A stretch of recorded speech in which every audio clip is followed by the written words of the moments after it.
Okay, what's up, everybody? Hey, how do you like the new high and tight dude? I was getting kind of shaggy. Toto, be quiet. Man, he's been barking all day. The neighbors are have family visiting. All right, I'm gonna get down to it. I watched a couple videos this morning. Usually at this time, 5 o'clock in the afternoon, I wouldn't be coming in here to make a video, but this has been driving me nuts all day.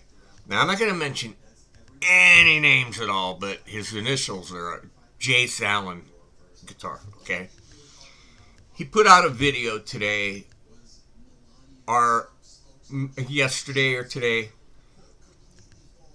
Are expensive guitars a waste of money?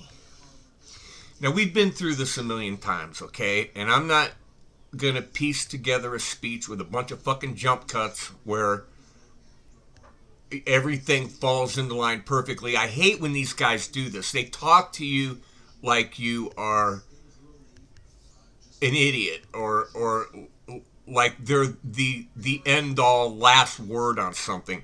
I watched a Michael Cole video today that annoyed me so much that I almost hit the unsubscribe button. Almost. And this might annoy somebody enough to unsubscribe me. But I'm going to say it again. In 30 years, of course, I'll be long gone.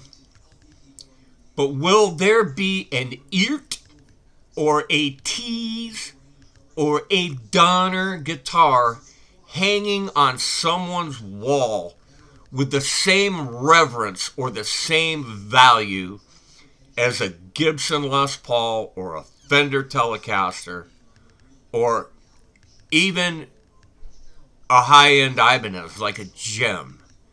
Okay? In 30 years, where are those companies going to be? And I'm telling you, you think it doesn't matter, but ask a plumber, ask a carpenter, I watch a lot of videos of guys that do. One is called the tool pouch or the tool bench, something like that. And the guy reviews and goes over stuff sold at Harbor Freight.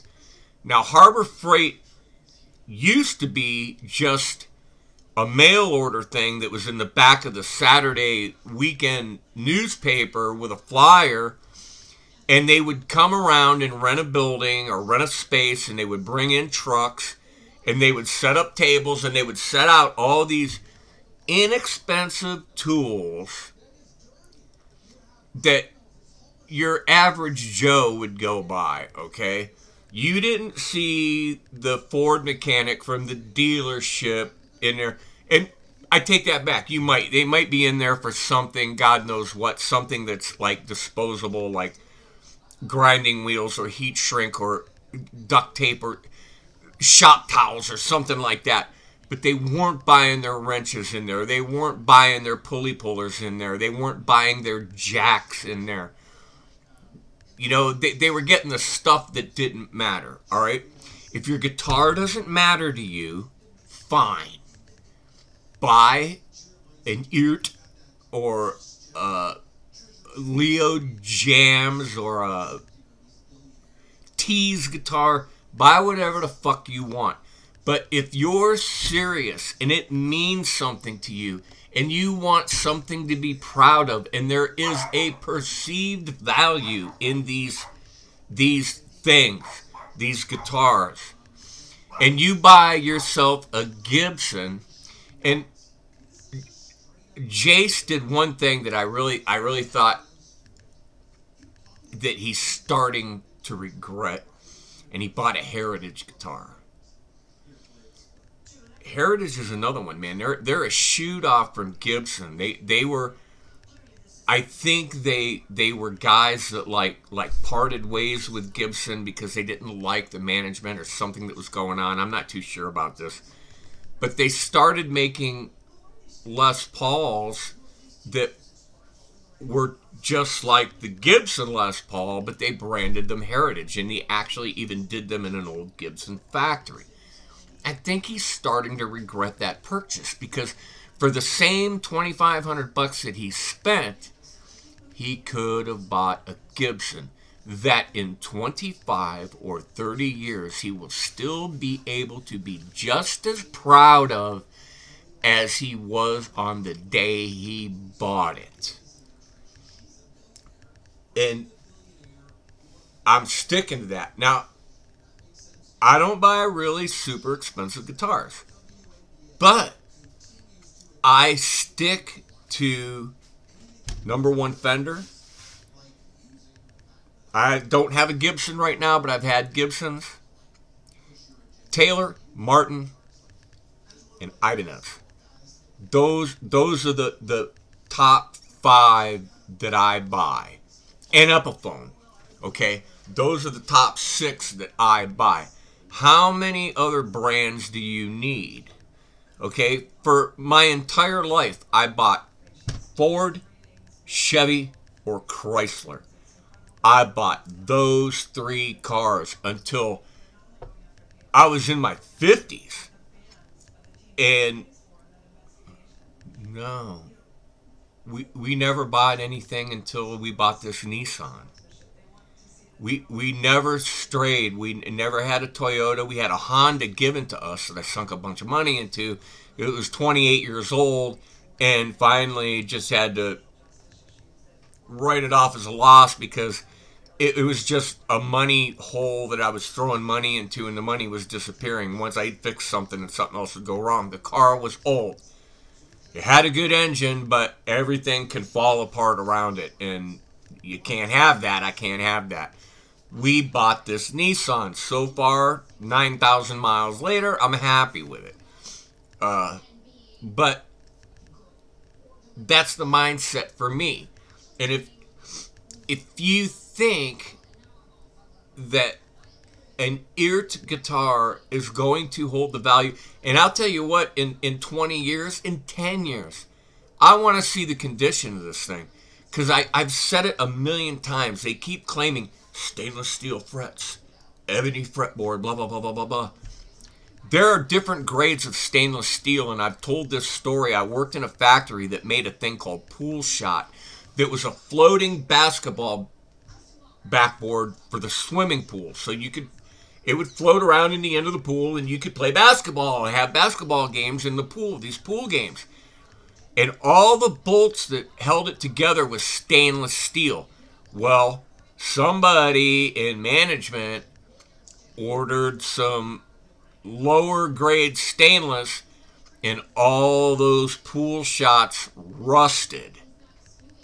And they all came back, because you don't want things rusting in your swimming pool, okay? It wouldn't bother me probably, but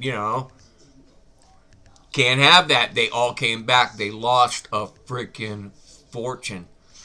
And I tried to tell them to just pull them apart and replace the hardware and send them back. Do like a recall on it. And they were like, oh, we can't do this.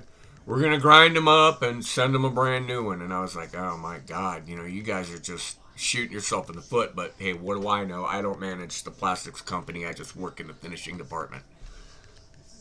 So it kills me when they rationalize. And he was rationalizing about his ability to play didn't warrant an expensive guitar. That's silly, okay? If you look back through history, you look at Jimmy Page, it was a Telecaster and a Les Paul and a double neck. Those 3 freaking guitars were the guitars he played, and then there was like a Dan Electro thrown in there and a couple acoustics. That was it. For the whole length of Led Zeppelin. You looked at Rory Gallagher. He had some really old acoustics. He had a super old Telecaster and an old Stratocaster that he played and made all those records. And you look at Stevie Ray Vaughan. He had his number 1 and he had his number 2, that ugly brown thing, and he had a white one. And that's what all those records were made on. And then later on, there was a guitar builder that started building guitars for them that had his name inlaid in the neck and stuff.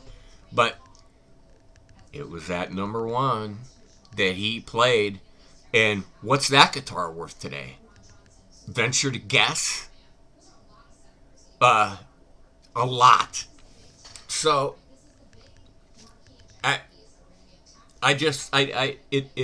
it drives me crazy. And then I watch this Michael Cole video that's just talking about what happens to Strat players when they discover Ibanez, and how Ibanez has this Strat guitar that goes into series and puts the pickups in series like a humbucker. Fucking Fender's been doing that for years, man. They got the S1 switch and they got the Super switch that can have all three pickups on at one time, because mine is like that with the Sumerian Cobalt stacked humbuckers and the Super switch and the S1 switch, and you put the selector switch in the middle position and push that button in the volume knob, and all three pickups are on in series. Okay, so that's nothing new.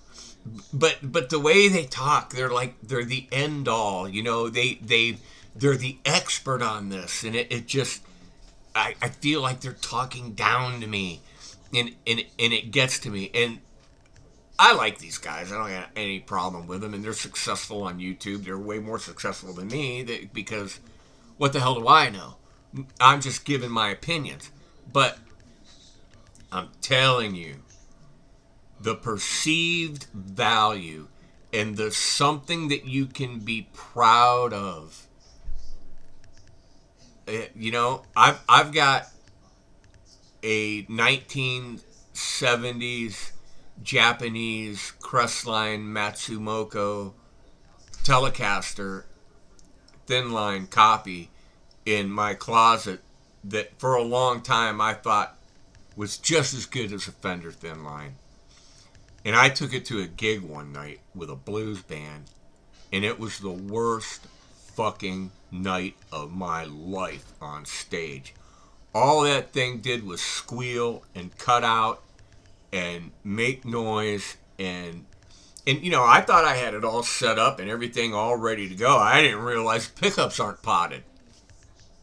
When you're playing at low volume through a practice amp, regardless of how much gain or distortion you got, it doesn't do anything. But the minute you crank up the volume, crank up the gain, blammo, man, this thing goes berserker. So I want somebody, and it ain't gonna be me, to take their Tees guitar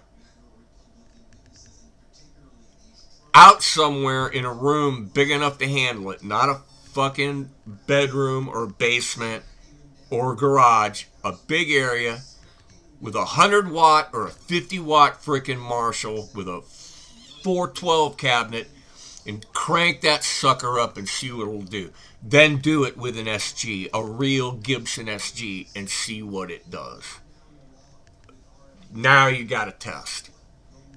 This sitting in a room playing through your computer, comparing lines on a graph in a DAW or a spectrum analyzer or whatever the hell you're doing, it doesn't cut it. Get out in the real world. And so, you know, that's it. That's what I'm saying. What a rant. If you never watch me again, I won't blame you. But this is going up because this is my opinion, and this is how I feel about it. So, all right, everybody, the weekend's coming. Tomorrow's Friday. Everybody enjoy your weekend. I hope your weather's nice. Get your gardens in. You were supposed to do that on Decoration Day, and Decoration Day here was shit. So we didn't do shit. But we did get our garden in prior to that, a lot of it. But we went and bought a lot more stuff today. I bought some stuff to actually make another raised bed. So, all right, everybody, enjoy your weekend. Leave a comment down below what you think about what I said. This is my opinion, and I'll catch you on the next one.